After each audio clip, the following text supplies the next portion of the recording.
Thank you very much. Alongside Pierre, LeBrun, and Chris Johnston. It was a quiet night for the most part for Connor McDavid. He admitted that after the game. Didn't feel like it was his best. It was so tight out there. But Pierre, though it doesn't have to be a spectacular night, because when you find a moment like that, you've done something special, and great players seem to find a way to seize those moments. Might be the most wide open Connor McDavid's ever been in the slot in his entire career, and he absolutely buried it. And the symmetry between the golden goal in 2010 by Sidney Crosby and the golden goal on this night and the passing of the torch, it obviously writes itself as a story. And don't take our word for it. Every single player in the Team Canada dressing room talked about thinking about Sidney Crosby scoring in Vancouver, watching Connor McDavid end things here tonight.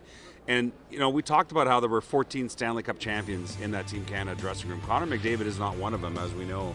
But he spoke on the eve of this game about learning from that crushing disappointment in South Florida last June and the elements of that night that he could bring as a positive to this night on this stage.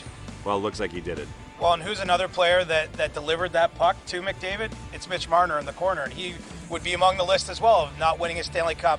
Has been through a lot of rough games here at TD Garden as a member of the Toronto Maple Leafs.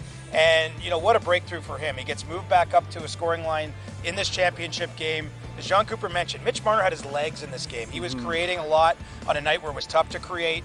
Delivers that pass to McDavid on the assist, and obviously scored the overtime winner for Canada to start this tournament against Sweden. And so for Mitch Marner, you have to feel like there'll be a surge of confidence going back to Toronto after he delivered his big moment for Canada. Yeah, a couple of beautiful assists for Mitch Marner tonight. So Connor McDavid has the big moment, but the true inspirational story of the night might well be Jordan Binnington. When you think about how much time we all spent debating if Canada's goaltending was going to potentially cost them this tournament, they kept saying, this guy's a winner, this guy's a winner.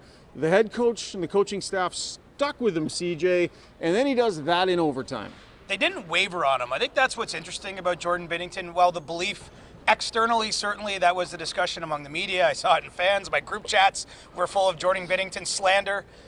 Team Canada believed in this guy. That's John Cooper. That's his teammates. And in the biggest moment of the whole event, that 8+ minutes of overtime, I mean, he was absolute nails. He had 3 chances from Austin Matthews that Matthews would bury 9 out of 10 times, and Binnington made the save each of those 3 times. And so that gives Canada the chance to pull out this game. And so, if we look ahead to Milan, I know we don't want to race too far into the future. I have to think he totally locked up one of the 3 goaltending spots with his performance in this tournament, and he shut a few of us up in the process. And, it's interesting, Nate McKinnon, the MVP, by the way, of the 4 Nations, said that they had spoken privately during the day that they thought Jordan Binnington would have this game for them. They were so confident, and Nate McKinnon talked about the fact that it was in this building in 2019 that Jordan Binnington shut down the Boston Bruins to win a Stanley Cup. And it's just interesting to hear it from these players that they think that way, right. And so they were confident. And the other thing I would say is that Jordan Binnington, Team Canada went into this tournament thinking, just don't lose the game,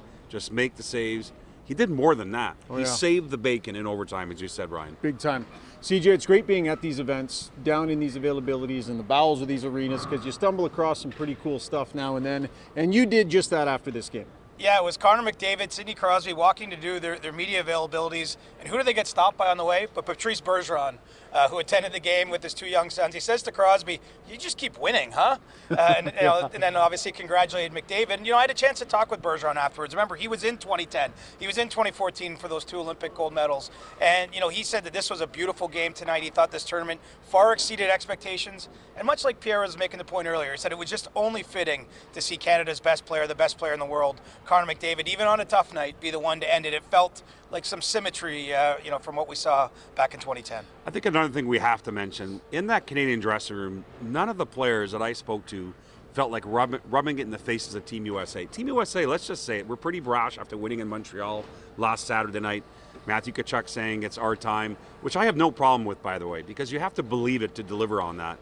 But I think there's an acknowledgement here from Team Canada that this was so close. Team USA is right there, and they got to play these guys again at the Olympics in Italy in 12 months. So there's a lot of respect among these rivals, but it wasn't lost on me that there was a lot of decorum in terms of how Team Canada reacted to their big win yet again against Team USA. Man, this has been some kind of ride. You think about the Canadian hockey fan, what the roller coaster has been like for them for the last couple of weeks. And there was all sorts of backdrop to this, whether it was the politics that had your stomach in knots or just the Canada-US rivalry and the nervous energy that brings about. Canadian hockey fans have been through a lot here the last couple of weeks, but they got off the roller coaster with a smile on their face. Might as well go line up again because we're going to do it all again in a year.